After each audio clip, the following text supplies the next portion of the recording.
বিশ্বকাপ শেষে ধীরে ধীরে বাড়ছে ক্লাব ফুটবলের ব্যস্ততা। মৌসুম শুরুর আগে দল বদলের মাধ্যমে স্কোয়াড সাজানোর চেষ্টায় বিভিন্ন ক্লাব। নতুন মৌসুমে সৌদি আরবের ক্লাব আল নাসরের দল বদলের সিদ্ধান্তের ক্ষেত্রে বড় ভূমিকা রাখতে যাচ্ছেন ক্রিস্টিয়ানো রোনালদো। ক্লাবের ট্রান্সফার নীতিতে গুরুত্ব পাচ্ছে তার মতামত।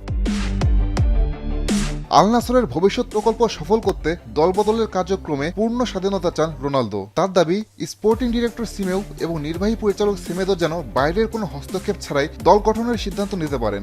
CR7 এর বিশ্বাস, টেকনিক্যাল দিক বিবেচনায় খেলোয়াড় কেনাবেচার সিদ্ধান্ত নিলে আগামী মৌসুমে ঘরোয়ার পাশাপাশি এশিয়ান প্রতিযোগিতাগুলোতেও শক্তিশালী অবস্থানে থাকবে আল নাসর।